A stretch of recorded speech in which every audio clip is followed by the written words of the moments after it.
Good morning to all of you. तो चलिए हम लोग आज के सेशन में क्रॉप प्रोडक्शन टेक्नोलॉजी का एक मोस्ट इंपॉर्टेंट सीरियल क्रॉप के बारे में डिस्कस करेंगे। आप किसी भी एग्जाम की बात कर ले, आप इफको की बात कर ले, एफसीआई की बात कर ले, सेमेस्टर एग्जाम की बात कर ले, ठीक है, फिर आप कोई भी जेआरएफ की बात कर ले, तो यहाँ से क्वेश्चन आपको डीपली देखने को मिलता है। कुछ इंपॉर्टेंट से क्रॉप आपको मिलेंगे, जैसे आप पेडी की बात कर लीजिए, आप वीट की बात कर लीजिए, आप मेज की बात कर लीजिए। ये काफी इंपॉर्टेंट से क्रॉप हो जाते हैं और यहाँ से आपको क्वेश्चन डीपली देखने को मिलेगा। ठीक है, इनको हमें जाके डिटेल में समझना पड़ेगा। और कुछ भी और भी क्रॉप्स हैं, ऐसा नहीं है और भी क्रॉप है, लेकिन उनके आप ऊपर ऊपर से पढ़ लोगे तो काम बन जाएगा। लेकिन यहाँ पे आपको डीपली जाके एक एक बातों को समझना पड़ेगा। ठीक है, इसलिए काफी इंपॉर्टेंट हो जाता है। और एक इंपॉर्टेंट बात बताना चाहूंगा कि इनके नोट्स आपको बनाने की आवश्यकता नहीं है। मैं आपको पेडी का जो नोट्स है वो टेलीग्राम पे प्रोवाइड कर दूंगा। तो आपको सिर्फ इन बिटवीन लेक्चर एक ही काम करना है, केवल चीजों को समझना है और ट्राई करना है कि इन बिटवीन लेक्चर ही याद कर ले। ठीक है, बात के लिए कुछ भी नहीं।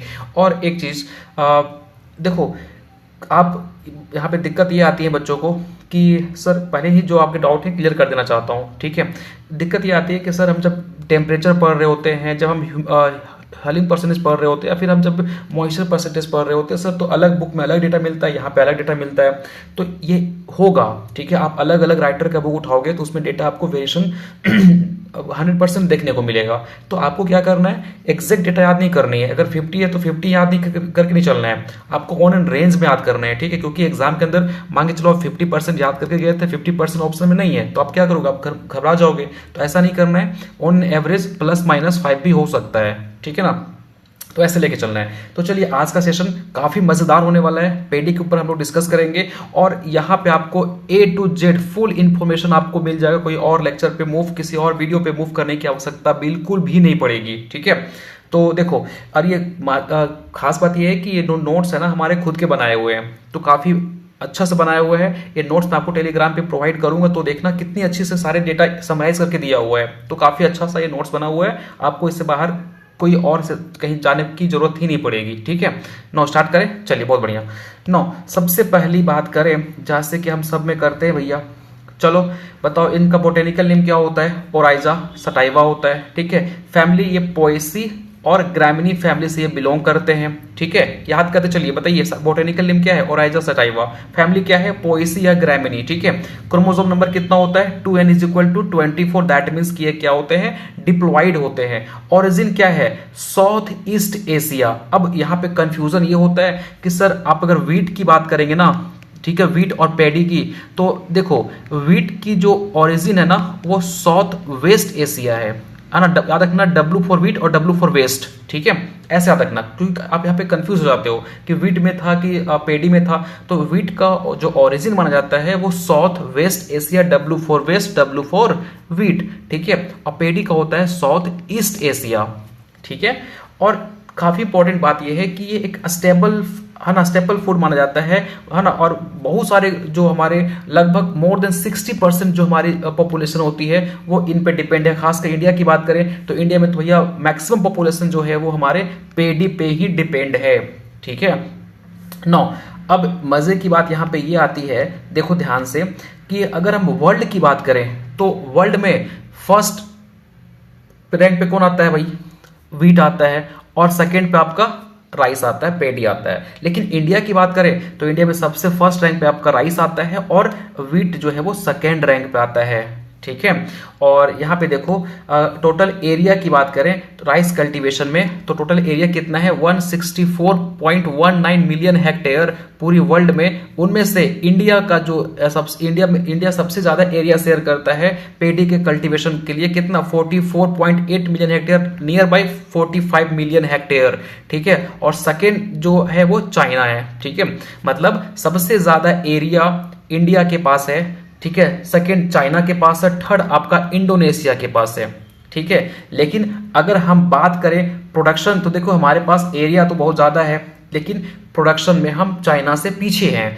देखिए, ठीक है, प्रोडक्शन कितना होता है, 519 मिलियन टन, और इसमें हम पीछे चल जाते हैं चाइना से। चाइना जो है वो काफी एडवांस टेक्नोलॉजी यूज करके हमसे ज्यादा कम एरिया होने के बावजूद हमसे ज्यादा वो प्रोडक्शन लेके चला जाता है। लेकिन हमारे पास क्या है, हमारे पास एरिया ज्यादा है लेकिन प्रोडक्शन में हम चाइना से पीछे हैं। तो प्रोडक्शन में हमारा रैंक क्या है, सेकेंड है। ठीक है, अब देखो टोटल इनकी स्पीसीज की बात करें तो 24 स्पीसीज होता है, जिनमें से 7 जो होते हैं वो टेट्राप्लॉइड होते हैं, ठीक है, जिनको हम कल्टीवेट नहीं करते क्योंकि ये कैसे होते हैं, वाइल्ड नेचर के होते हैं, वाइल्ड स्पीसीज होते हैं, ठीक है। तो 24 में 7 कैसे हैं बताइए मेरे साथ, 7 कैसे हैं, ये 7 जो है वो आपके टेट्राप्लॉइड हैं जिसको हम कल्टीवेट नहीं करते, ये वाइल्ड स्पीसीज होते हैं। और 17 जो होते हैं वो डिप्लॉइड होते हैं, इनमें से केवल 2 ऐसे स्पीसीज हैं जिनको हम कल्टीवेट करते हैं और काफी इंपॉर्टेंट है, एक है आपका ओराइजा सेटाइवा, दूसरा है ओराइजा ग्लैबेरिमा, ठीक है। अब यहां से क्वेश्चन आया था आपका एफसीआई के अंदर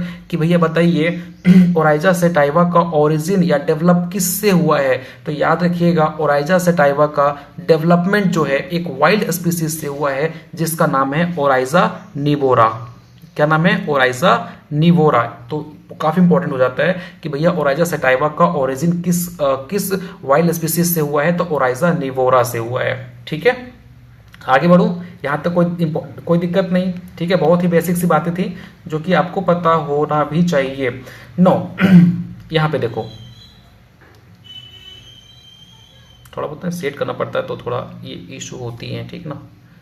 चलिए, नो फाइन, ठीक है, दिख रहा है आप लोगों को, चलिए बढ़िया।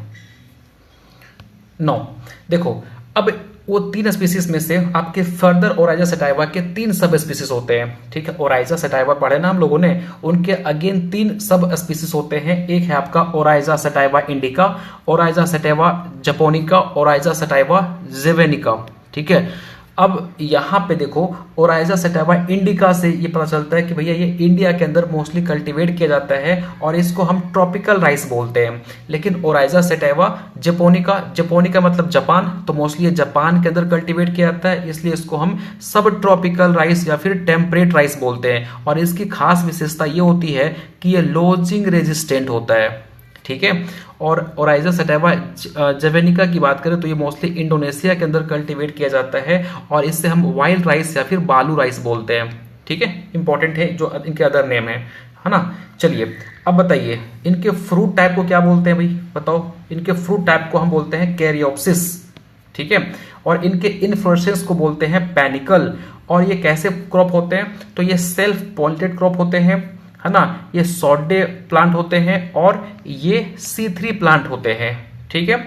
इनका टेस्ट वेट कितना होता है इसको आपको सब याद करना पड़ेगा, इसमें समझाने वाली कोई बात है नहीं। आपको पता है सॉडे प्लांट क्या होते हैं, C3 प्लांट क्या होते हैं आपको पता होनी चाहिए, ठीक है। सेल्फ पॉइंटेड प्लांट क्या होते हैं आपको पता होनी चाहिए, बेसिक इन्फॉर्मेशन है। अगर मैं ये बताने चला तो काफी लंबा हो जाएगा लेक्चर। आपको यहाँ पे एज इट इज याद करना है कि जो आपका पेडी है वो सेल्फ पॉलिनेटेड क्रॉप होता है, सॉडे प्लांट होता है और C3 प्लांट होता है। इनकी टेस्ट वेट की बात कर ले तो 24 ग्राम होता है। याद रखिएगा कि भैया पेडी का टेस्ट वेट कितना होता है, 24 ग्राम। जबकि अब बासमती राइस की बात करें तो बासमती राइस का जो टेस्ट वेट होता है वो 21 ग्राम होता है। याद रखिएगा, वेरी वेरी इंपॉर्टेंट, ठीक है। बासमती राइस का जो टेस्ट वेट होता है वो कितना होता है, 21 ग्राम होता है, ठीक है। अब देखो आपको ना जो एरोमेटिक राइस होते हैं उनमें आपको अरोमा देखने को मिलेगा, ठीक है। वो अरोमा किसकी वजह से आता है पूछा गया है एग्जाम के अंदर। तो ये जो एरोमेटिक राइस के अंदर जो अरोमा डेवलप होता है ना वो डायएसिटाइल 1 प्रोपेनिल की वजह से होता है। वेरी वेरी इंपॉर्टेंट इन्फॉर्मेशन है ये कि भैया एरोमेटिक राइस के अंदर जो अरोमा आता है ना वो किन की वजह से आता है, वो आपका डायएसिटाइल 1 प्रोपेनिल की वजह से आता है, ठीक है। अब न्यूट्रिएंट की अगर बात करें तो देखो यहाँ पे ध्यान से, न्यूट्रिएंट में आपको यहाँ पे एक जो पेडी के अंदर एक प्रोटीन मिलता है जिसे हम ओराइजिन बोलते हैं, वो कितना होता है 6 to 7% होता है। तो पेडी के अंदर जो प्रोटीन होता है उसको क्या बोलते हैं, ओराइजिन बोलते हैं। और कितना परसेंट होता है, 6 to 7% होता है। अब आपको पता है कि मोस्टली हम क्योंकि पेडी के अंदर स्टार्च काफी ज्यादा होता है तो इसमें ऑफकोर्स कार्बोहाइड्रेट भी काफी ज्यादा होगा। तो कितना परसेंट होता है, 70%। फैट कितना होता है, 2 से 2.5%। और याद रखिएगा कि इनमें आपको 2 टाइप का राइस देखने को मिलेगा। जब हम जैसे ब्राउन राइस इसकी मिलिंग करते हैं ना तो ये व्हाइट राइस में कन्वर्ट हो जाता है, ठीक है। तो याद रखना कि जो ब्राउन राइस होता है उसमें प्रोटीन कंटेंट ज्यादा होता है, 7 to 9% होता है। और जो जब इसके आप मिलिंग कर दोगे तो ये व्हाइट राइस में कन्वर्ट हो जाएगा। जो हम लोग खाते हैं वो व्हाइट राइस होता है और इसमें प्रोटीन कंटेंट कितना होता है, 6 to 7% होता है। यही प्रोटीन की बात कर रहा है ये ओराइजिन, ठीक है। समझ में आ गया। चलो नो, आगे बात करते हैं इनकी कुछ मॉर्फोलॉजी के ऊपर। तो देखो, जो स्टेम होता है ना पेड़ी का, भैया पेड़ी देखो ना फील्ड में लगा हुआ, तो जिनके स्टेम होते हैं ना उसको हम क्या बोलते हैं, या उसको हम कल्म या फिर फल बोलते हैं। ठीक है, और याद रखना इनमें जो होता है फ्लैग लीफ होता है, काफी इंपॉर्टेंट होता है। देखो फ्लैग लीफ का काफी इंपॉर्टेंट रोल होता है पेड़ी के अंदर। इनमें फ्लैग लीफ होते हैं जिनकी मदद से जो आपका पेड़ी का क्रॉप होता है फोटोसिंथेसिस करता है, और ये जितना अच्छा होगा उतने अच्छे तरीके से आपके फोटोसिंथेसिस होंगे, उतने अच्छे तरीके से आपके ग्रेन का फॉर्मेशन होगा। ठीक है, तो 56% फोटोसिंथेसिस जो है वो कौन परफॉर्म करता है, आपका फ्लैग लीफ परफॉर्म करता है। ठीक है, अब देखिए राइस का ग्रेन आप देखे होंगे, राइस का जो ग्रेन होता है ना वो टाइटली एक ऊपर से एक लेयर से कवर होता है। ठीक है, जिसको हम लेमा पेलिया और ये दोनों मिला क्या बोलते हैं, हुल मतलब छिलका। ठीक है भैया, जो उसके दो लेयर होते हैं, ठीक है, लेमा पेलिया, और दोनों को मिला के क्या बोलते हैं, हुल बोलते हैं, जो कि इंपॉर्टेंट है आपके लिए। ठीक है, कोई दिक्कत। चलिए आगे बात करते हैं वैरायटीज के ऊपर। तो देखो पहला वैरायटी एक वैरायटी है पूसा बासमती 1। ठीक है, कुछ इंपॉर्टेंट है डेटा है जो कि आपको याद रखना है। पूसा बासमती 1 याद रखना, ये फर्स्ट सेमी ड्वार्फ वैरायटी है बासमती राइस का। ठीक है, इंपॉर्टेंट हो जाता है, ये वर्ल्ड का first high yielding dwarf variety है। ठीक है, CORH की बात करें तो ये फर्स्ट हाइब्रिड राइस की वैरायटी है इंडिया का। ठीक है, CORH की बात करें तो CORH1 जो है वो इंडिया का फर्स्ट हाइब्रिड वैरायटी है। ठीक है, पूसा RH10 की बात करें तो ये फर्स्ट एरोमेटिक राइस हाइब्रिड की वैरायटी है। ठीक है, अब देखो एक यहाँ पे ये आपको याद करना है। ठीक है भैया, पूसा RH10 जो है वो first aromatic rice hybrid variety है, तो इसको आप एज इट इज याद करना है। देखो अब मजे की बात क्या है, यहाँ पे बहुत सारे लोगों को समझ में नहीं आता है और काफी इंपॉर्टेंट सी बताने वाला हूँ आपको। ठीक है, देखो अगर हम बात करें TN1 की, ठीक है, तो ये ताइवान एक वैरायटी था जिसको हम ताइवान से इंट्रोड्यूस किया गया था ये। ठीक है, कब 1964 के अंदर। IR8 की बात करें तो IRRI फिलीपींस से इसको इंट्रोड्यूस किया गया था 1965 में। तो हुआ क्या था, देखो याद रखना IR8 को हम मिरेकल राइस इन वर्ल्ड बोलते हैं। ठीक है, मिरेकल राइस इन वर्ल्ड किसको बोलते हैं, IR8 को बोलते हैं। देखो मोस्टली हुआ क्या था कि एक यहाँ पे देखेंगे तो डेटा ये भी इंपॉर्टेंट है, देखो ये भी याद कर लेना, वेरी वेरी इंपॉर्टेंट। भैया मिस्टर IR8 या फिर धान पंडित किससे बोलते हैं, एक इंसान था, एक मानव था, एक व्यक्ति था जिन्होंने इस जब ये वैरायटी हमारा आया था ना IR8, तो इसको इतने बड़े पैमाने पर उन्होंने खेती करी थी कि इसका नाम ही उस वैरायटी के नाम पे पड़ गया, दैट इज मिस्टर IR8 या फिर धान पंडित। कौन थे वो, मिस्टर सुब्बाराव। ठीक है, दिस इज इंपॉर्टेंट। ये वो व्यक्ति थे जब ये वैरायटी आई थी तो इसको मोर देन 1600 हेक्टेयर में इन्होंने खेती करी थी, और इसलिए इनका नाम इन्हीं वैरायटी के नाम पे पड़ गया मिस्टर IR8, और इसको हम धान पंडित भी बोलते हैं, मिस्टर सुब्बाराव को। ठीक है, अब एक कहानी सुनो, देखो TN1 की एक मजेदार कहानी है कि हुआ क्या था, ताइवान के अंदर एक फार्मर था, उन्होंने जेपोनिका स्पीसीज को कल्टीवेट किया था अपने फील्ड के अंदर। ठीक है, सिंपल सी बात है यार कि जब ताइवान के अंदर एक किसान था, वो जेपोनिका स्पीसीज को कल्टीवेट किया था, तो उसने ये देखा कि जेपोनिका स्पीसीज के अंदर कि कुछ ऐसे प्लांट थे जिनका हाइट छोटा रह गया था। होता है ना कि जब हम अपने कोई खेती करते हैं तो हम जाते हैं विजिट करने के लिए, देखने के लिए हाँ सब कुछ सही है कि नहीं, कोई पेस्ट उसका अटैक तो नहीं हो गया, तो वो भी कर रहा होगा, ऐसे विजिट कर रहा होगा। तो उसने देखा कि भैया कुछ ऐसे प्लांट हैं जिनका हाइट जो है वो छोटा रह गया है, बाकी सबका तो ठीक है लेकिन किसी का हाइट छोटा रह गया है। ठीक है, अब वो छोटा हो सकता है म्यूटेशन की वजह से रहा होगा। तो फिर इन्होंने फोन किया नजदीकी जो इनका अनुसंधान केंद्र था, वहां पे उन्होंने फोन किया, वहां से कुछ वैज्ञानिक आए और वो वैज्ञानिक ने भी देखा कि हाँ कुछ प्लांट का हाइट जो है वो छोटा रह गया है। अब उन्होंने क्या किया, उस छोटे वाले प्लांट के सीड को कलेक्ट कर लिया। ठीक है, और उनका नाम दे दिया DG ऊजेन। ठीक है, DG ऊजेन, वो जो छोटे वाले सीड का जो सीड को इन्होंने कलेक्ट किया था ना, उनका नाम इन्होंने क्या दे दिया, DG ऊजेन। ठीक है, याद रखना, ये इंपॉर्टेंट सा कहानी था जिसको आप याद कर सकते हो। अब देखो DG ऊजेन को जब हम लैटिस सेल के साथ क्रॉस करवाते हैं, ठीक है, अब सुनो ध्यान से अब ये DG ऊजेन को जो वो लेके आए ना, तो वो अपने लैब के अंदर इस DG ऊजेन को लैटिस सेल एक वैरायटी थी उनसे इन्होंने क्रॉस करवा दिया, तो वहां से एक नया वैरायटी निकल के आया, दैट इज TN1। ठीक है, जो कि फर्स्ट ड्वार्फ वैरायटी था पूरे वर्ल्ड के अंदर। फर्स्ट ड्वार्फ वैरायटी कौन सा था, TN1।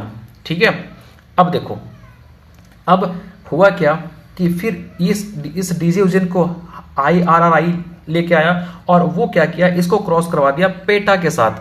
तो कंफ्यूज मत करना, डीजी उजेन को अगर आप लैटिस सेल के साथ क्रॉस कराओगे तो TN1 मिलेगा, और इस डीजी उजेन को अगर आप पेटा के साथ क्रॉस कराओगे तो आपको IR8 मिलेगा, जो कि मिरेकल राइस इन वर्ल्ड कहा जाता है। मतलब कि इसको बहुत पैमाने पे हम लोगों ने इनकी खेती करी, ठीक है, काफी ज्यादा इसका इम्पैक्ट रहा, ठीक है। तो याद रखना, पूछा जाएगा एग्जाम के अंदर कि भैया मिरेकल राइस इन वर्ल्ड किसे बोलते हैं, तो IR8 को बोलते हैं। किसका क्रॉस है ये, डीजी उजिन और पेटा का क्रॉस है, ठीक है। अब देखो AICRP एक डॉक्टर SBS शास्त्री थे, वो AICRP जो कि पेडी के ऊपर उन्हें काम कर रहे थे, उनका ये प्रोजेक्ट कोऑर्डिनेटर थे। तो इन्होंने क्या किया, इन्होंने TN1 का क्रॉस करवा दिया एक लोकल वैरायटी के साथ, मतलब उस एरिया का एक लोकल वैरायटी होगा T141 के साथ। तो इन्होंने एक नया वैरायटी को डेवलप कर दिया जिसको हम बोलते हैं जया, ठीक है। तो याद रखना डॉक्टर SBS शास्त्री का कनेक्शन किसके साथ है, जया वैरायटी के साथ है। और याद रखना इससे हम मिरेकल राइस इन इंडिया बोलते हैं। तो अगर आपसे पूछा जाएगा भैया मिरेकल राइस इन वर्ल्ड किसे बोलते हो, तो IR8 को। मिरेकल राइस इन इंडिया किसे बोलते हो, तो जया को बोलते हैं। और ये फर्स्ट इंडियन ड्वार्फ वैरायटी था, या फिर इसी को हम first Indian high yielding variety के नाम से भी जानते हैं, ठीक है। कोई दिक्कत यहाँ तक, ये काफी इंपॉर्टेंट, ये जो है ना क्रॉस काफी इंपॉर्टेंट है, इसको आप याद कर लीजिएगा, एग्जाम के अंदर डायरेक्ट यहाँ से पूछा जाता है क्वेश्चन, ठीक ना। चलिए आगे बढ़ते हैं। 9 कुछ वैरायटी की बात कर ले तो म्यूटेंट वैरायटी आपका जगन्नाथ और प्रभावती, काफी इंपॉर्टेंट है, वेरी वेरी इंपॉर्टेंट, कई बार एग्जाम में रिपीट हुआ है। सॉल्ट टॉलरेट वैरायटी, जो कि इस मतलब एक्सेस सॉल्ट भी होगा तो इनको कोई दिक्कत नहीं होगा, वो आपका है लुनिश्री, ठीक है। चलिए अब आते हैं पैकेज ऑफ प्रैक्टिसेस के ऊपर। तो भैया इनको सॉइल कैसा चाहिए, इनको ट्रॉपिकल क्लाइमेट चाहिए, है ना, और हॉट एंड ह्यूमिड क्लाइमेट चाहिए, ठीक।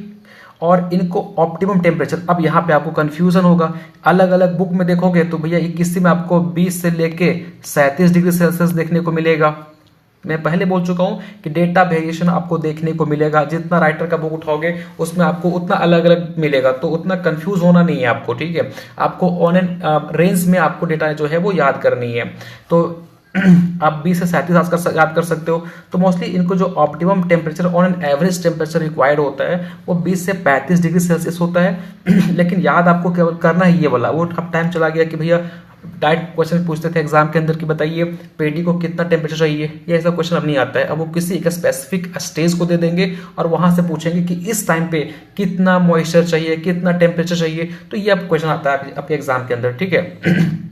तो याद रखना ब्लूमिंग के टाइम पे जो टेम्परेचर रिक्वायर्ड होता है वो 26 से लेके 29 डिग्री सेल्सियस होता है, नियर अबाउट 30 याद कर सकते हो। लेकिन अगर आप देखेंगे तो 26.5 से लेके 29.5 डिग्री सेल्सियस ये भी लिखा आप बुक में मिल जाएगा, ठीक है। तो 26 से 29 आप याद करके चल सकते हो। और राइपनिंग के टाइम पे 20 से लेके 22 डिग्री सेल्सियस रिक्वायर्ड होता है, बहुत सारे बुक में आपको 20 से लेके 25 डिग्री सेल्सियस मिल जाएगा। तो जो आपको अच्छा लगे आप याद कर सकते हैं, ठीक है। और इस टाइम पे राइपनिंग के टाइम पे जो सनशाइन है वो ब्राइट होनी चाहिए और टेम्परेचर काफी कम होनी चाहिए। मतलब ये बात कर रहा है सितंबर अक्टूबर के मंथ में आप जब देखोगे ना तो एक तो सनशाइन काफी ब्राइट होता है और टेम्परेचर भी उस टाइम कम होता है, और वो बेस्ट टाइम होता है पेडी के राइपनिंग के लिए, ठीक है। अब कई बार एग्जाम के अंदर आपसे ऐसा क्वेश्चन पूछ देते हैं कि भैया आपको शौक लगता है, क्वेश्चन क्या पूछेंगे, अच्छा बताओ आप तो पढ़ के आए हो बड़ा कि हाँ कि सर 20 से 22 डिग्री सेल्सियस तक का जो है वो राइपनिंग के टाइम पे टेम्परेचर रिक्वायर्ड होता है।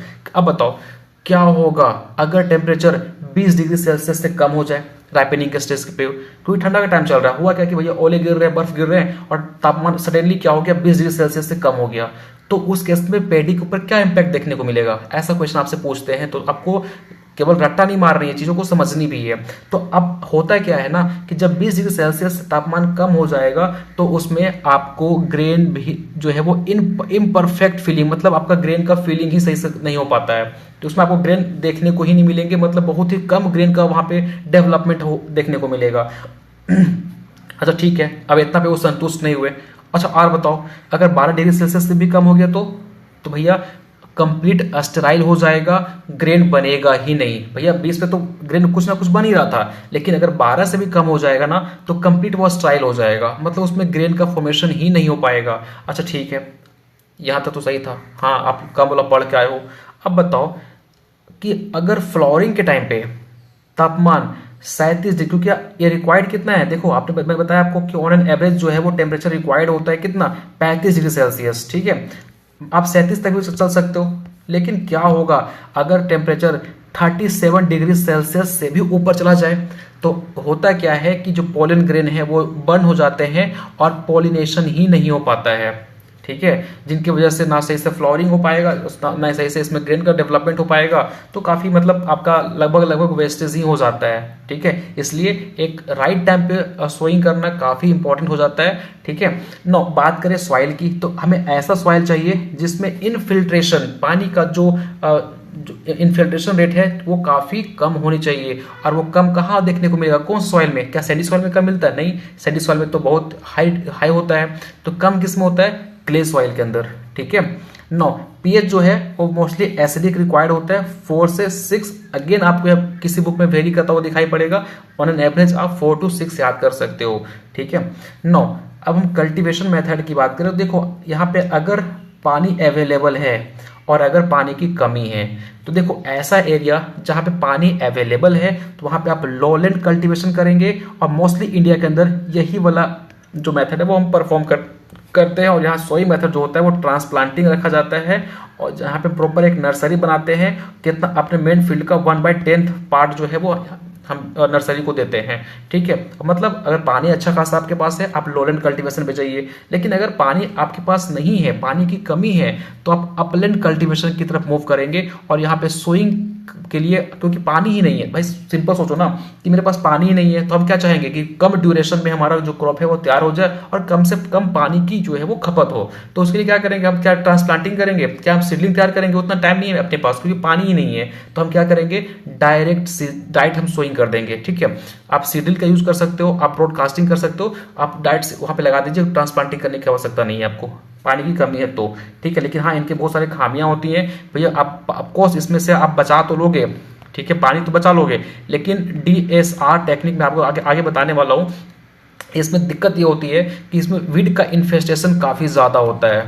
ठीक है, इनका ये मेजर लिमिटेशन में से एक है ना।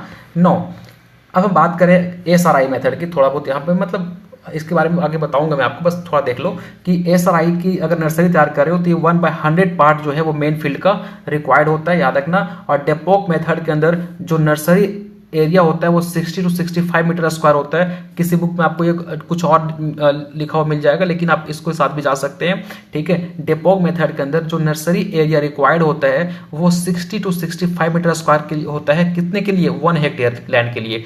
ठीक है, नो सीड रेट की बात करें, वेरी वेरी इंपॉर्टेंट, ये काफ़ी इंपॉर्टेंट है, याद रखना। ठीक है, अगर हम नॉर्मल ट्रांसप्लांटिंग कर रहे हैं और हमारा नर्सरी वेट है और जो सीड आप लाए थोड़ा सा बोल्ड सीड है, तो आप 40 to 45 केजी पर हेक्टेयर आप सीडेड यूज करेंगे। बट अगर सीड आपका स्मॉल है तो 30 to 35 केजी पर हेक्टेयर आप यूज करेंगे। अगर ये याद नहीं भी रहा तो कोई बात नहीं।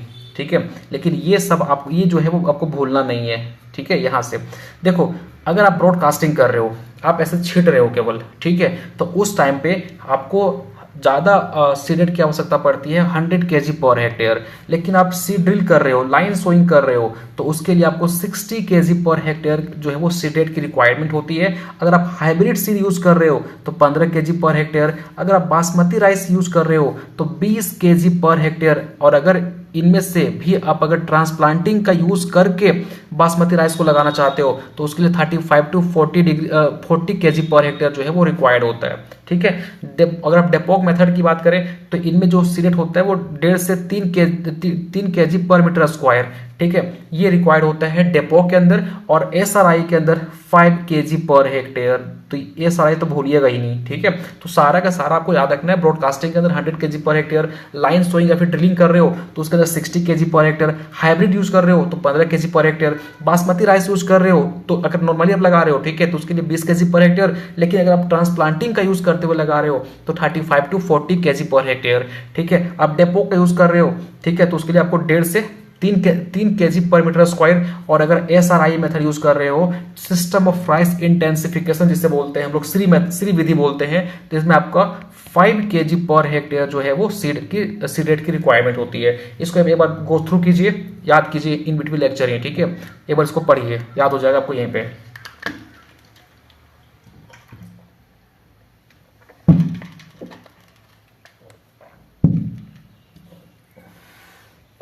आगे बढ़े, चलिए अब देखो, ये काफ़ी इंपॉर्टेंट है।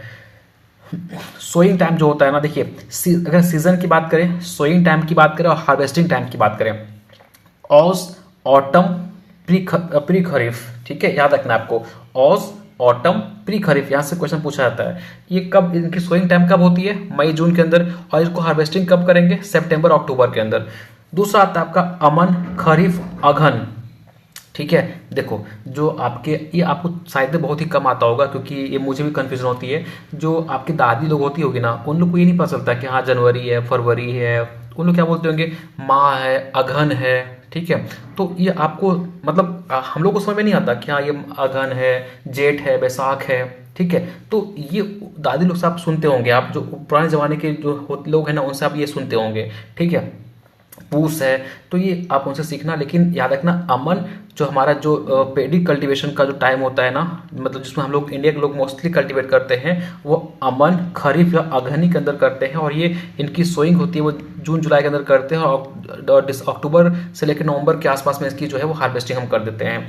बोरो की बात करें, स्प्रिंग की बात करें, समर की बात करें, तो ये नवंबर दिसंबर में इनकी सोइंग की जाती है और मार्च अप्रैल में इनकी जो है वो हार्वेस्टिंग की जाती है। आप कंफ्यूज हो रहे हो, देखो बहुत सारे ऐसे भी जगह हैं जहाँ पे पानी की भरपूर सुविधा है और वहाँ पे हम सालों भर पेड़ी की खेती करते हैं, तो उसकी की बात कर रहे हो। बट हम मोस्टली इंडिया के लोग इस कैटेगरी में आते हैं जब हम लोग यहाँ पे इसी टाइम पे खेती करते हैं, मानसून जब हमारा आता है 1 जुलाई को, ठीक है।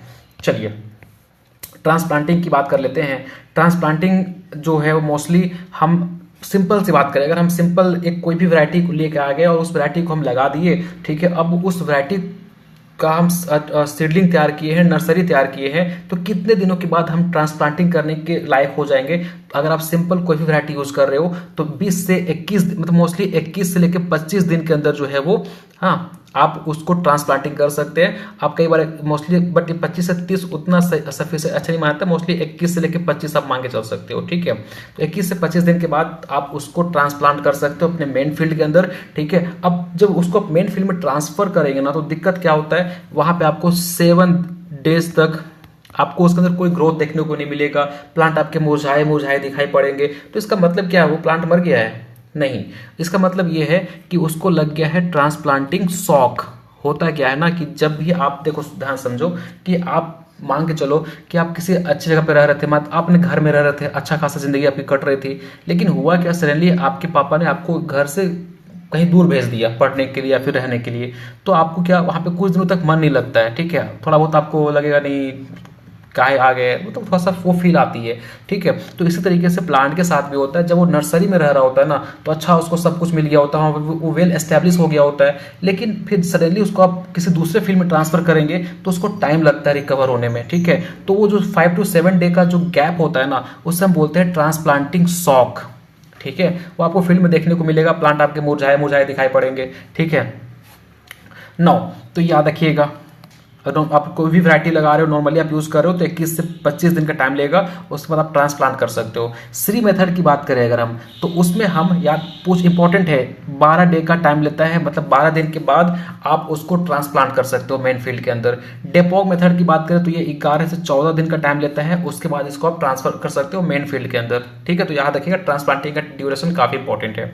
9, अब थोड़ा बहुत यहाँ पे श्री मेथड की जब बात हो रही है तो थोड़ा बहुत हम श्री मेथड की बात ही कर लें, क्योंकि इंपॉर्टेंट है आपके एग्जामिनेशन के लिए।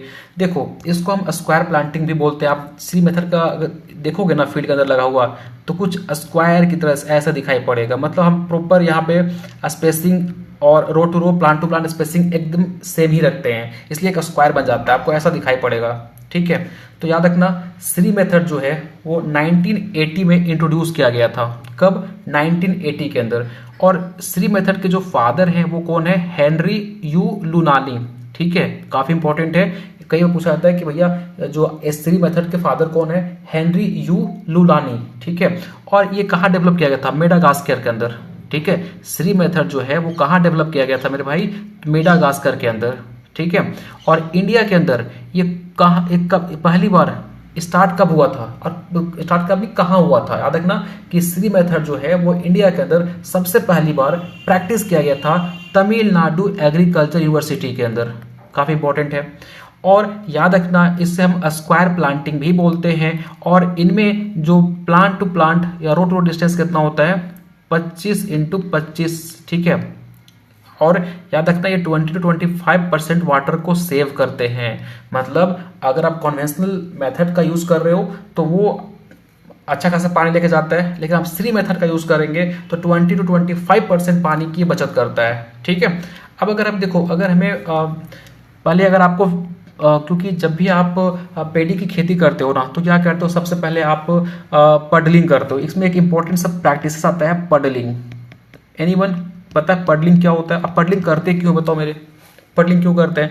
अरे आप पडलिंग देखोगे, मिट्टी को वो क्या करते हैं, तैयार करते हैं। जब भी आप देखेंगे जब बारिश होती है तो किसान क्या करता है, पहली बात कि खेत में पानी को रोक लेगा, और रोकने के बाद वहाँ पे क्या करता है, इसको हम लोग हिंदी बोलते हैं कादो करना, ठीक है। मतलब कि वो ट्रैक्टर से या फिर प्रॉपर वो मिट्टी को पलटेगा, ठीक है। और वो इसलिए वो मिट्टी को पहले तैयार करता है ताकि इनफिल्ट्रेशन जो है वो काफी कम हो, पानी उसमें स्टैंडिंग हो सके, पानी उसमें रह सके, ठीक है। और उसमें वीड का जो प्रकोप है वो काफी कम हो सके, इसलिए हम क्या करते हैं, पडलिंग करते हैं, ठीक है। अगर किसी को पडलिंग का मतलब नहीं पता होगा तो 1 मिनट टाइम दो, मैं दिखाता हूँ पडलिंग कैसे किया जाता है आपके पेडी फील्ड के अंदर, ठीक है। आप 100% देखे होंगे, जब भी हम इनके फील्ड को प्रिपेयर करते हैं तो पडलिंग तो हमें करनी ही होती है, अगर आप डाइट सीडेड राइस का यूज नहीं कर रहे हो तो, ठीक है। आपको दिखाता हूँ मैं पडलिंग का फोटोग्राफ कैसा होता है। चलो देख लेते हैं पडलिंग क्या होता है, क्योंकि तो फोटोग्राफ देखेंगे ना तो वो आपको लॉन्ग टर्म तक याद रखता है। पडलिंग देखो, अगर आप गांव से बिलोंग करते हैं तो आपने डेफिनेटली देखा होगा, जब हम खेती करते हैं तो उससे पहले किसान कुछ इस तरीके से का परफॉर्म करता है अपने फील्ड के अंदर, ठीक है। उसके बाद इसमें वो है ट्रांसप्लांटिंग करता है, ठीक है। अब पडलिंग आपको ट्रैक्टर के थ्रू भी आप देखे होंगे करते हुए, ठीक है, कुछ इस तरीके से, है ना। पडलिंग ऐसे भी किया जाता है। अब याद आ गया, चलो वेरी गुड, अब याद आ गया आपको। हाँ सर, ऐसे पडलिंग हम लोगों ने देखा है, तो इसलिए करते हैं ताकि इसमें जो मॉइस्चर है वो जो पानी है वो प्रॉपर स्टैंड हो सके और इसमें वीड का जो प्रकोप है वो काफ़ी कम हो सके, ठीक है। क्योंकि आप अगर सीड को डायरेक्ट लगा दोगे तो फिर दिक्कत होगा कि इसमें वीड का इन्फेस्टेशन जो है वो काफ़ी ज़्यादा होने लगता है, ठीक है। नो, अब बात करें स्पेसिंग के बारे में, तो देखो इसमें रोड टू रोड स्पेस कितना चाहिए।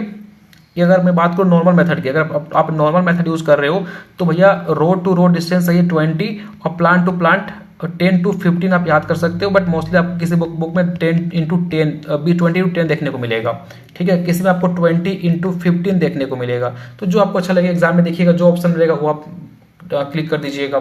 लेकिन श्री मेथड के अंदर ये फिक्स होता है 25 into 25, इसलिए इसको हम स्क्वायर प्लांटिंग बोलते हैं, याद रखिएगा। इसमें कोई आप चेंजेस नहीं कर सकते, ठीक है। अब कई बार आप क्या होता है कि आप महिलाओं को देखेंगे जब वो ट्रांसप्लांटिंग कर रही होती है तो वो आप उनका हाथ देखना, वो क्या करेगी, सीडलिंग उठाएगी और जैसे मान के चलिए ये सीडलिंग आपका फील्ड है और फील्ड में यहाँ से वो महिलाएं लगा रही हैं, इसमें लगा रही है, तो वो एक साथ एक नहीं 2 से 3 प्लांट को एक बार एक बार ऐसे डाल देगी, फिर अगला बार 2 से 3 प्लांट को डालेगी, फिर 2 से 3 प्लांट को डालेगी। मतलब एक हिल के अंदर हम नॉर्मल मेथड के अंदर 2 से 3 प्लांट को लगाते हैं, फिर यहाँ भी 2 से 3 प्लांट को लगाएंगे, ठीक है। तो ये हम नॉर्मली करते हैं अगर आप कोई नॉर्मल मेथड यूज कर रहे हो, कन्वेंशनल मेथड यूज कर रहे हो। लेकिन अगर डेपोक मेथड यूज करेंगे तो डेपोक के अंदर हमें 1-2 नहीं, हमें 5 से 6 सीडलिंग को पर हिल डालना पड़ता है। लेकिन मेरे भाई जब आप श्री मेथड यूज कर रहे हैं ना, तो इसमें एक ही प्लांट को एक हिल में प्लेस करोगे, मतलब एक प्लांट एक जगह, दूसरा प्लांट दूसरी जगह, तीसरा प्लांट तीसरी जगह, तो ऐसे किया जाता है, ठीक है, याद रखना। फर्टिलाइजर एनपीके की बात करें तो आपका नाइट्रोजन कितना 100 kg per hectare, phosphorus NPK है ना, फॉस्फोरस कितना 60 kg, और मोस्टली आपको 50 to 60 मिलेगा, लेकिन आप जिसको आप शॉर्ट में 160 याद कर सकते हो, कोई दिक्कत नहीं है, ठीक है, याद रखना इसको। अब होता क्या है, नर्सरी के अंदर मोस्टली एक डिजीज का प्रकोप काफी ज्यादा देखने को मिलता है। देखो एक एग्जाम था, उसमें ना एक बहुत ही इजी सा क्वेश्चन पूछा था, आप लोगों ने मतलब जो एग्जाम दिया होगा गलत कर दिए थे। सिंपल सा क्वेश्चन पूछता है कि हाँ ये सबको पता होता है कि खेरा डिजीज जो है वो पेड़ी में लगता है, ये सबको पता होता है, लेकिन वो गलती क्या करते हैं कि भाई उनको याद ही नहीं होता कि हाँ खेरा डिजीज क्या ट्रांसप्लांट करने के बाद लगता है फिर नर्सरी में लगता है। तो हमेशा देखना कि खेरा डिजीज का प्रकोप आपको नर्सरी में देखने को मिलता है, और ये किसकी डेफिशिएंसी से होता है, जिंक की डेफिशिएंसी से होता है। और इस डिजीज के बारे में डिस्कवर किसने किया था, प्रोफेसर YL नेने, जो कि पंतनगर यूनिवर्सिटी के प्रोफेसर थे, ठीक है, याद रखना चीजों को। अब 9, अगर हमें, ध्यान सुनो, जिंक की डेफिशिएंसी से हो रही है मेरे भाई, और अगर इसे हमें कंट्रोल करना है तो हम क्या डालेंगे, जिंक सल्फेट डालेंगे, जो कि 25 केजी पर हेक्टेयर होता है, ठीक है। और हम इसमें यूज करते हैं बायो फर्टिलाइजर, ठीक है। कौन सा, अजोला। आप देखेंगे अजोला मोस्टली हम पेडी के फील्ड में यूज करते हैं, ठीक है, ताकि नाइट्रोजन का फिक्सेशन काफी अच्छा हो सके। और याद रखना, पेडी के फील्ड से मोस्टली नाइट्रोजन आपको लॉस होता हुआ दिखाई पड़ेगा, just because of denitrification process के लिए। हाँ, डीनाइट्रिफिकेशन प्रोसेस से क्या होता है, इसमें नाइट्रोजन का लॉसेस देखने को मिलता है, और ये नाइट्रोजन का लॉसेस ना हो इसलिए हम क्या करते हैं, बायो फर्टिलाइजर जो है वो अजोला वगैरह का यूज करते हैं, जो कि नाइट्रोजन फिक्सेशन को बढ़ा देते हैं, ठीक है। और ये कितना बढ़ाता है, 20-25 केजी पर हेक्टेयर जो हमें इसका यूज करना होता है। और ये इंपॉर्टेंट डेटा है कि पेडी फील्ड के अंदर नाइट्रोजन यूज एफिशिएंसी कितना होता है। आप उतना यूरिया डालते हो, यूरिया डालते हो, आप उसमें ब्लू ग्रीन एल्गी डालते हो, अजोला डालते हो, उसके बावजूद ये केवल जो नाइट्रोजन है वो 30-40% का ही ये यूज कर पाता है, ठीक है। वाटर रिक्वायरमेंट की बात करें तो 150 सेंटीमीटर से आपका 200 सेंटीमीटर इनको वाटर की रिक्वायर्ड होती है, ठीक है। अब ये इंपॉर्टेंट पॉइंट है, याद रखना। आप देखे होंगे कई बार ऐसा होता है ना कि भैया पेड़ी जो है ये तो बिना पानी का तो हो ही नहीं सकता है। आप देखेंगे पैडी जो है वो आपको पानी में ही ग्रो करता हुआ दिखाई पड़ेगा, ठीक है। तो होता क्या है ना, याद रखना ये स्टेटमेंट कि जो पैडी होता है वो हाईएस्ट वाटर कंज्यूमिंग क्रॉप जरूर है, इसको भाई पानी चाहिए, लेकिन इनकी वाटर यूज एफिशिएंसी बहुत ही कम होती है, ठीक है। बिना पानी को पैडी नहीं लगा सकते, लेकिन ये पानी को यूज बहुत कम करता है अपने मेटाबॉलिक एक्टिविटी करने के लिए, ठीक है। समझ में आ गई बातें भैया? फिर से रिपीट कर रहा हूं कि जो पेडी होता है वो हाईएस्ट वाटर कंज्यूमिंग क्रॉप होता है, लेकिन सबसे कम इनकी वाटर यूज एफिशिएंसी होती है। नर्सरी के टाइम पे 20 सेंटीमीटर पानी का ही यूज करते हैं, पडलिंग के टाइम पे 25 सेंटीमीटर, और जब मेन फील्ड में आते हैं तो 100 से 150 सेंटीमीटर की ये पानी ही केवल यूज कर पाते हैं। इसके ऊपर इनकी कोई रिक्वायरमेंट नहीं होती है। ऐसा नहीं है कि पेडी फील्ड जो है पूरा पानी भरा होता है तो इनकी सबसे ज्यादा वाटर रिक्वायरमेंट होती है, वाटर यूज एफिशिएंसी होती है, ऐसा नहीं है, ठीक है। चलिए फिर आगे बढ़े। 9, अब देखो जब वो राइपनिंग स्टेज में होता है ना तो ऐसा कोई जरूरी नहीं है कि उसमें पानी आप डाल के रखो, नो, उसमें स्टैंडिंग वाटर की रिक्वायरमेंट नहीं होती है। अब ये देखो, ये डेटा रखना। अब सोचो आज वैज्ञानिक जो हैं वो ऐसा अलग अलग वैरायटी को, और फिर ऐसा क्यों बोल रहे हैं कि भैया फिंगर मिलेट की तरफ मूव करो, है ना। जो हमारे पहले जो हमारे खाना हुआ स्टेबल फूड हुआ करते थे, फिंगर मिलेट, रागी, बाजरा, ठीक है, तो ये सब पे मूव करने के लिए क्यों बोल रहे हैं? क्योंकि याद सोचो ना कि 1 केजी चावल को उत्पादन करने के लिए कितना लीटर पानी की रिक्वायरमेंट होता है, सोच लो।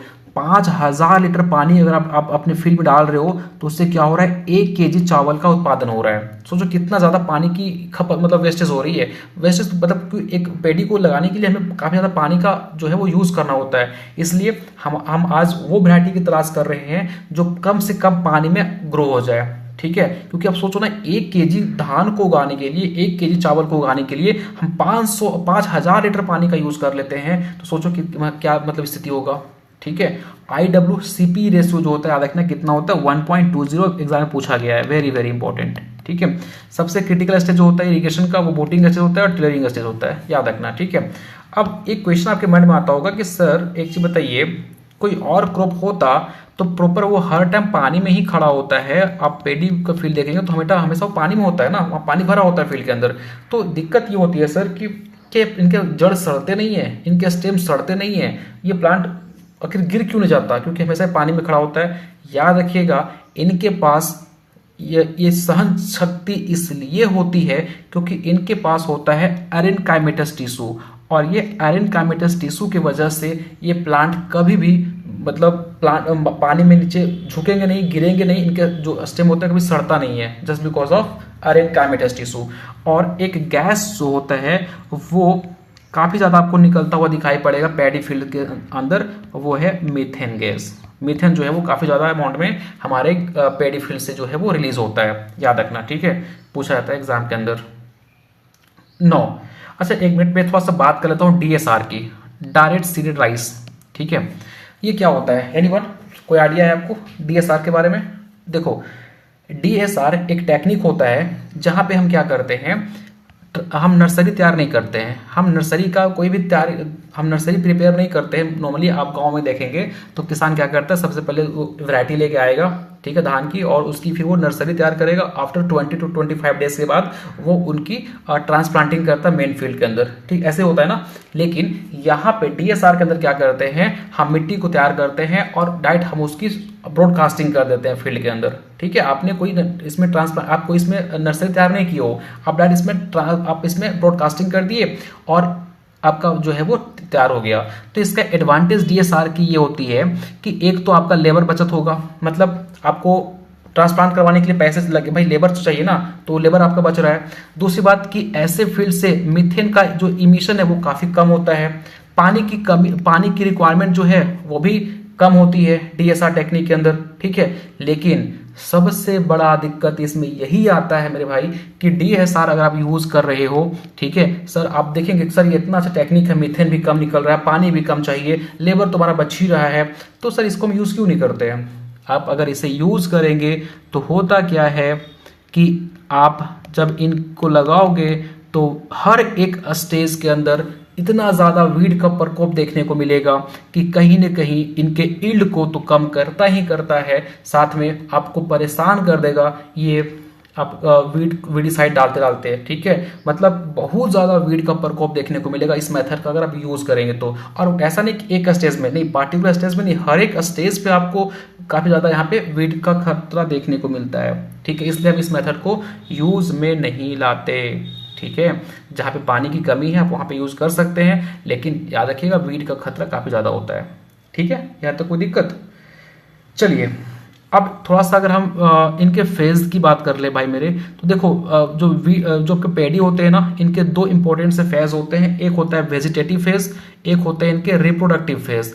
अब देखो वेजिटेटिव फेज की मतलब क्या हो रहा है कि भैया इनके वेजिटेटिव ग्रोथ हो रहे हैं, लाइक आपने उसको ट्रांसप्लांट कर दिया, फिर इसमें ट्रांसप्लांटिंग करने के बाद इसमें टिलर आएगा, ठीक है, और है ना भाई आपने ट्रांसप्लांट कर दिया मेन फील्ड के अंदर, अब इसको आप मेन फील्ड में ट्रांसफर किए हो तो इसमें क्या होगा, टिलर तो बनेगा ना, फिर इसमें टिलर बनेगा।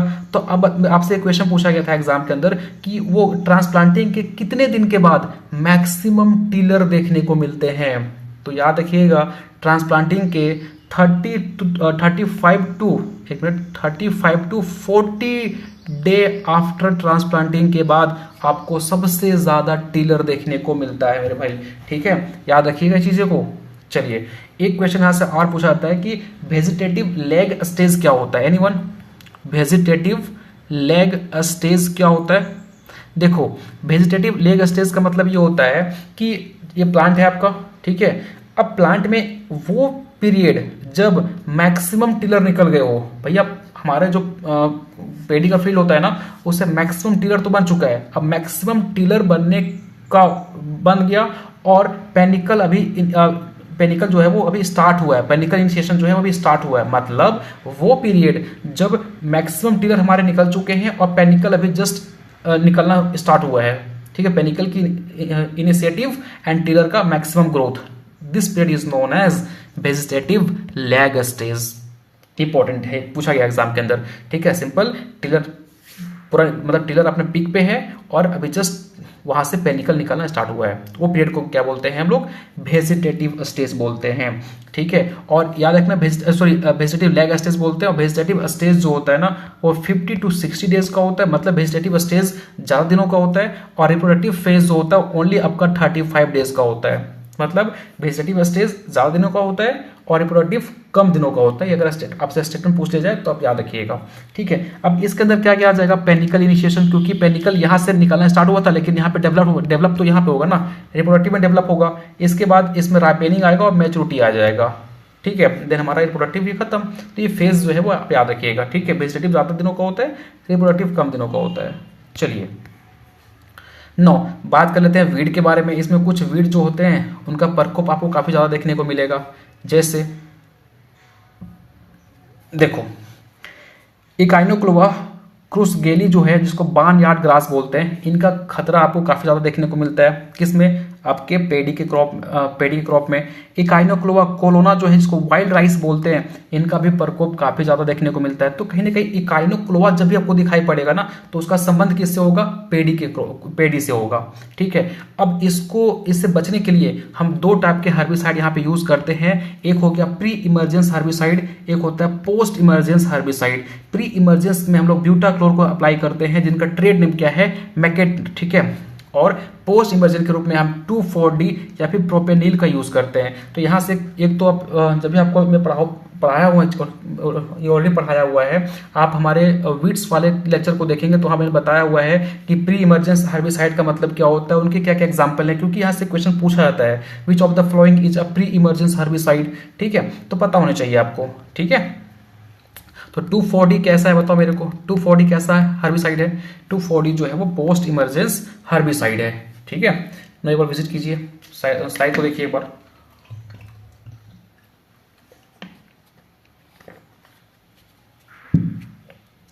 चलो आगे बढ़ते हैं। हार्वेस्टिंग की बात करें तो देखो, हार्वेस्टिंग जो होता है ना, पेनिकल कब? जब इनके पेनिकल जो थे वो पेनिकल जो धान ऐसे दिखाई पड़ता है, इसको पेनिकल बोलते हैं। ठीक है, जब ये पेनिकल आपका लगभग पूरा का पूरा फील्ड ही जब ग्रीन से गोल्डन येलो कलर का हो जाता है, तो दैट मीन्स कि इनकी हार्वेस्टिंग करने की समय जो है वो आ चुका है। ठीक है, और हार्वेस्टिंग करने के टाइम पे जो मॉइस्चर चाहिए वो अगेन यहाँ पे 20% लिखा है, आपको किसी बुक में 22% लिखेगा, तो ऑन एन एवरेज आप 26 डिग्री सेल्सियस या 25 डिग्री सेल्सियस आप याद कर सकते हो, तो 20% आसपास, क्योंकि परसेंट में होगा ना। ठीक है, अब इनमें कुछ इंपॉर्टेंट सा हमारा प्रैक्टिसेस किया जाता है जो आपको पता होना चाहिए। जैसे एक होता है आपका मिलिंग, जिसे हम डीहलिंग बोलते हैं। इसमें क्या होता है कि भैया जो आप ऊपर का लेयर होता है ना, ठीक है, ऊपर का जो लेयर होता है ना, जैसे ये वाला लेयर जो हो गया, ये लेयर हो गया, इसको हम रिमूव करते हैं। मतलब आप जब देखोगे ना मशीन आप जब उसको बॉइलिंग कर लेते हो, आप पहले पेडी का हार्वेस्टिंग किए, हार्वेस्टिंग करने के बाद क्या करते हो, उसको आप कुछ टाइम पानी में फुलाते हो। ठीक है, पानी में फुलाने के बाद हम उसको क्या करते हैं, उसमें हम लोग उसको कुछ टाइम के लिए हम उसको बॉईल करते हैं, मतलब उसको हम भाप करते हैं। ठीक है, भाप लगाने के बाद उसको कुछ टाइम के लिए हम सूखने के लिए छोड़ देते हैं। अब जब वो सूख जाता है उसके बाद हम क्या करवाते हैं, मिलिंग करवाते हैं। ठीक है, तो मिलिंग से क्यों क्या होता है, जस्ट ऊपर का जो लेयर होता है ना, छिलका होता है, वो हट जाता है, सिंपल सी बात। फिर क्या कराते हैं, उसमें पॉलिशिंग करवाते हैं। पॉलिशिंग करवाने से ये होता है ना कि एक तो उसका एलुरोन लेयर हट जाता है, और याद रखना ये राइस जो है व्हाइट कलर, ब्राउन से व्हाइट में कन्वर्ट हो जाता है, और टेक्सचर अरोमा जो है वो इंप्रूव होता है। आपको भी नोटिस किए हो कि जो आप चावल घर से लेके आते हो वो आपको उतना साफ दिखाई नहीं पड़ता, लेकिन जो चावल आप मार्केट से लेके आते हो वो पूरा का पूरा आपको मस्त सफेद कलर का दिखाई पड़ेगा। मतलब लगेगा हाँ भैया चावल हो तो ऐसा पूरा साफ। क्यों भैया, उसको इतना बार वो पॉलिशिंग कर दिए होते हैं ना। अब कोर्स पॉलिशिंग जो है करने से हमारा न्यूट्रिशन वैल्यू कम होता है। अब जितना पॉलिशिंग कराओगे दैट मीन्स उसकी क्वालिटी को उतना घटा रहे हो। ठीक है, तो ऐसा मत सोचना कि मार्केट का जो है वो काफी अच्छा होता है, नहीं, उसको वो इतने बार पॉलिशिंग कर चुका है कि वो, क्योंकि देखो मार्केट में क्या होता है, जो जैसा दिखता है वैसा उनकी रेट होती है। ठीक है, तो ऐसा नहीं सोचना कि भैया मार्केट में जो राइस है वो काफी ज्यादा साफ दिख रहा है दैट मीन्स कि वो काफी अच्छा है, ऐसा नहीं होता है। वो उसको पॉलिशिंग कर दिए होते हैं, और पॉलिशिंग करने से उसकी न्यूट्रिशन वैल्यू कम हो जाती है। तो आप गांव से बिलोंग करते हो तो ट्राई करो कि गांव के चावल को खाया करो, वो अच्छा होता है, क्योंकि उसमें हम 1 से 2 बार मोस्टली पॉलिशिंग करवाते हैं, तो वो व्हाइट हो गया तो उसको छोड़ देते हैं हम। ठीक है, हलिंग का सिंपल से मतलब है, ठीक है, राइस हलर की मदद से हम क्या करते हैं, कन्वर्ट कर देते हैं। ठीक है, मतलब वो उसके ऊपर के लेयर को अपने हटा दिया। अब हलिंग परसेंटेज याद रखना इंपॉर्टेंट है, 65%। ठीक है, पार बॉइलिंग क्यों करते हैं, पार बॉइलिंग नहीं करोगे तो आपका जो पेडी है, जो अब भाई जो राइस होता है ना, राइस, ये वाला राइस जो है, ये क्या होगा, आप अगर नहीं करोगे पार बॉइलिंग तो ये टूटने लगेगा। जब इसको आप मिलिंग करोगे तो टूट जाएगा। टूटा हुआ चावल किसी को पसंद आता नहीं है ना, तो ये टूटे ना, स्ट्रॉन्ग रहे, हार्ड रहे, इसलिए हम जो है वो पार बॉइलिंग को करते हैं। ठीक है ना।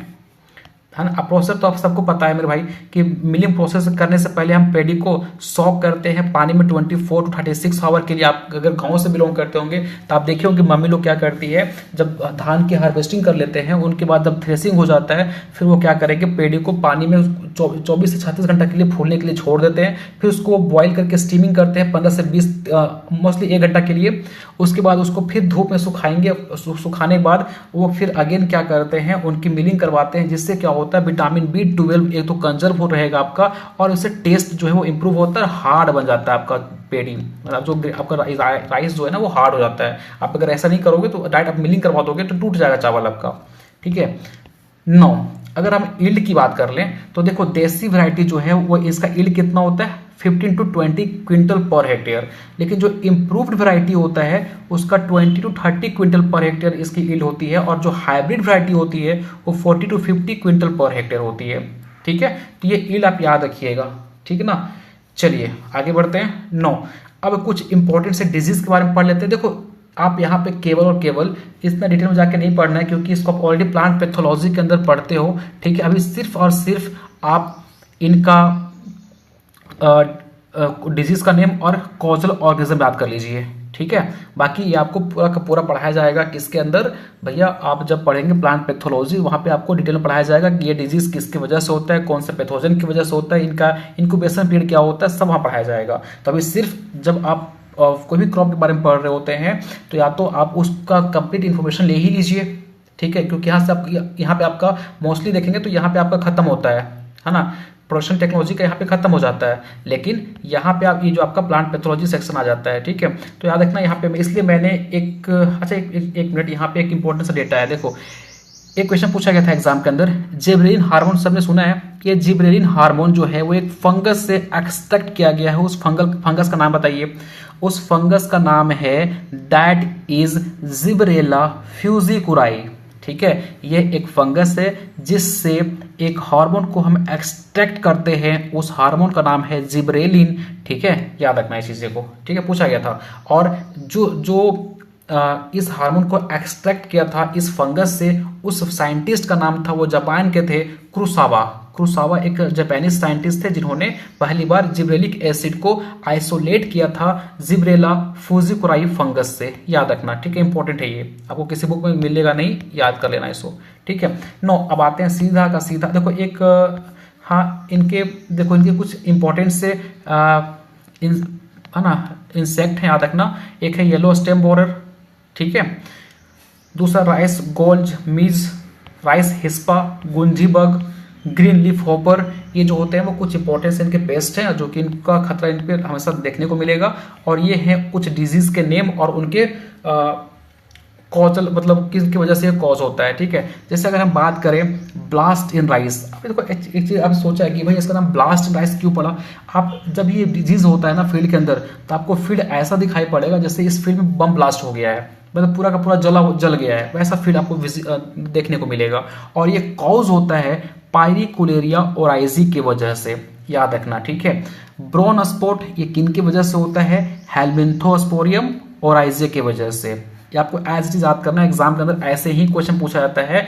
Blast of rice is caused by Pyricularia oryzae, brown spot Helminthosporium oryzae, sheath blight Rhizoctonia solani, ठीक है। फॉल्स स्मार्ट ये है यूस्टिलागो नोइडा वायरेंस, है ना। यूबाटा डिजीज जो है वो एफेलिस ओराइजी की वजह से होता है। फुट रॉट या फिर बेकार डिजीज वेरी वेरी इंपॉर्टेंट पूछा गया है एग्जाम के अंदर, ये आपका CWC में पूछा गया था। तो फुट रॉट या फिर बेकार डिजीज की बात करें तो फ्यूजेरियम मोनलीफॉर्मे की वजह से ये है कॉज होता है। बैक्टीरियल लीफ ब्लाइट की बात करें तो जेंथोमोनाज ओराइजे की वजह से कॉज होता है। एकोइची डिजीज की बात करें, ये भी पूछा गया है एग्जाम के अंदर। एकोइची डिजीज जो होता है ना वो हाइड्रोजन सल्फाइड की टॉक्सिसिटी की वजह से होता है, मतलब हाइड्रोजन सल्फाइड आपने एक्सेस डाल दिया तो उनकी वजह से ये बीमारी देखने को मिलता है। अब कई बार क्या होता है राइस में आपको ब्राउनिंग देखने को मिलता है, ये आयरन की टॉक्सिसिटी की वजह से। आप आयरन इतना ज़्यादा आपके फील्ड में था, आपके मिट्टी में इतनी आयरन थी, उनकी वजह से मोस्टली ये डिजीज देखने को मिलता है, ब्राउनिंग ऑफ राइस, ठीक है। खैरा डिजीज सबको पता है, मैंने जस्ट बताया आपको, ये आपके नर्सरी में लगता है ना कि मेन फील्ड में लगता है, और ये जिंक की डेफिशिएंसी से होता है। और इनको ठीक करने के लिए हम ZnSO4 जो है उसको अप्लाई करते हैं। Dead heart yellow stem borer की वजह से होता है। वाइट ईयर ये अगेन येलो स्टेम बोरर की वजह से कॉज होता है। अगला आता है वाइट आई, ये जो है वो आयरन की डेफिशिएंसी से होता है, ठीक है। देखो आयरन की टॉक्सिसिटी से कौन सा हो रहा था, ब्राउनिंग ऑफ राइस, लेकिन आयरन की कमी हो गया तो व्हाइट आई ये कॉज हो जाएगा, ठीक है।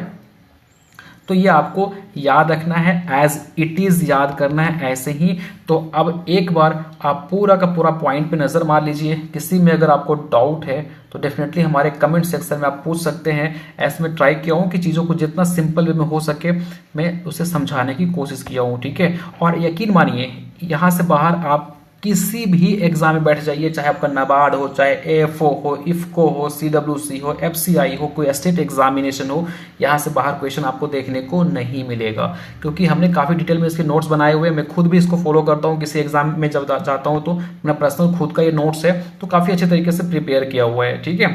और अगर आपको ध्यान से सुनो, अगर आपको कोई और जैसे आपको लेग्यूमिनस क्रॉप पढ़ना है, ठीक है, तो मैंने भी लेग्यूमिनस अपने नोट से ही पढ़ाया हुआ है, ठीक। आप हमारा प्लेलिस्ट विजिट करेंगे एक बार तो आपको वहाँ पे और भी क्रॉप्स के बारे में इन्फॉर्मेशन मिल जाएंगे, लाइक वहाँ पे प्लांटेशन क्रॉप पढ़ाया हुआ है, ठीक है। वहाँ पे आप देखेंगे तो जितना आपके कुछ फ्रूट्स क्रॉप हैं उनको पढ़ाया गया है, तो ये सब हमारे नोट से ही है, तो वहाँ से आप पढ़ सकते हो। वहाँ पे सारे हम लोगों ने लेग्यूमिनस क्रॉप को कवर कर दिया है। हम सीरियल्स क्रॉप को फिर से स्टार्ट कर रहे हैं, इनके हम कंप्लीट आपको इन्फॉर्मेशन देंगे, चाहे वो आपका वीट हो, चाहे वो मेज हो, चाहे शुगर केन हो, चाहे आपका कोई भी क्रॉप हो, कॉटन हो, तो इस सब के बारे में हम यहाँ पे डिस्कस करेंगे और काफ़ी डिटेल में डिस्कस करेंगे, ठीक है। आप किसी भी एग्जाम के लिए बैठोगे, छूटेगा क्वेश्चन नहीं आपका, ठीक है। आप एक बार विजिट करो, देखो कोई पॉइंट जो आपको नहीं समझ में आया हो डेफिनेटली हमारे कमेंट सेक्शन में आप पूछ सकते हैं, मैं रिप्लाई कर दूंगा। या फिर आपके मन में कोई डाउट चल रहा है डेफिनेटली हमारे कमेंट सेक्शन में पूछिए आप, ठीक है।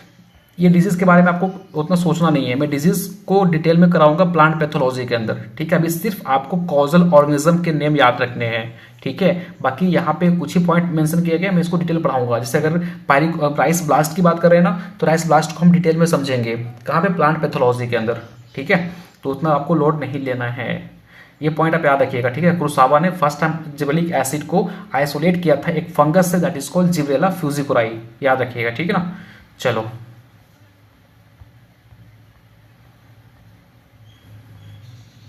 होप सो गाइस कि किसी में कोई प्रॉब्लम नहीं होगा आपको, काफ़ी इजी सा है ये।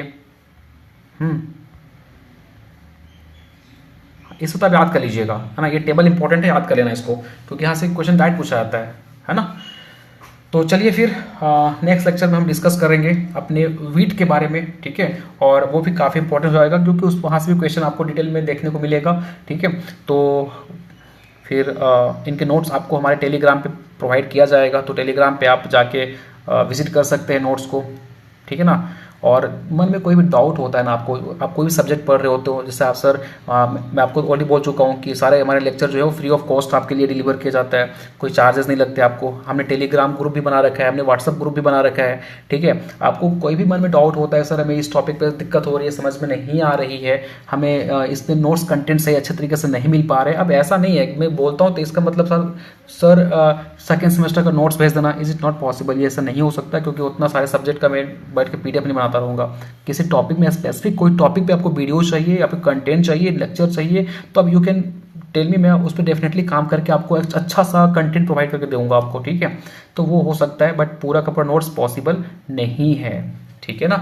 तो स्टिल देन गाइज अपना ध्यान रखिए और अच्छे से मेहनत करते रहिए। और अगर सेमेस्टर में आप अगर सेमेस्टर में ही हो तो काफ़ी अच्छा आपके पास अपॉर्चुनिटी है, ठीक है। अभी देखो कंपटीशन काफ़ी हार्ड होते जा रहा है, टफ होते जा रहा है, तो अभी से ही आप अगर लग जाओगे तो डेफिनेटली कॉलेज खत्म होते होते आपके पास ये टाइम रहेगा कि आप एग्ज़ाम को क्रैक कर लेंगे, ठीक है। कॉलेज अगर नहीं, कॉलेज में हो तो मतलब ये नहीं कि पूरा का पूरा टाइम वेस्ट करो और बाद में फिर रुक के 2 साल तैयारी करना, ठीक है। वो आपको बहुत खलेगा, इसलिए इट्स बेटर कि अभी सही आप प्रिपरेशन पे लग जाइए, थोड़ा सीरियस हो जाइए। कोई दिक्कत नहीं, कॉलेज में मस्ती होता है और करो, कोई दिक्कत नहीं, मैं मना नहीं कर रहा, बट थोड़ा बहुत आधा घंटा, 1 घंटा, 2 घंटा टाइम निकाल सकते हो ना कंपटीशन के लिए।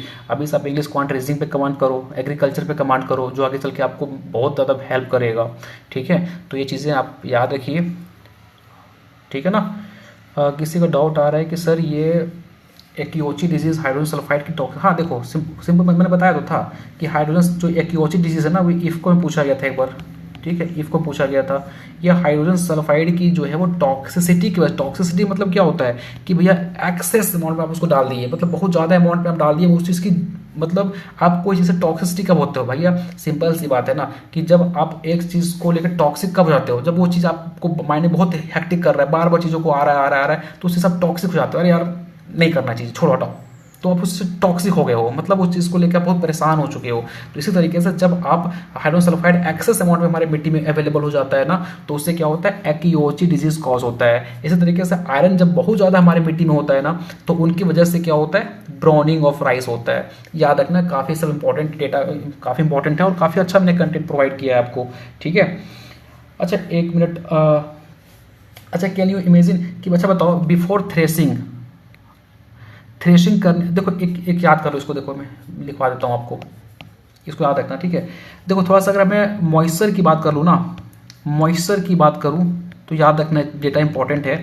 अगर आप उसकी कर रहे हो हार्वेस्टिंग, तो मैंने बताया था हार्वेस्टिंग के लिए कि 20 से 25% मॉइस्चर होना चाहिए, और बिफोर थ्रेशिंग, थ्रेशिंग करने से पहले 23% मॉइस्चर होना चाहिए, ठीक है।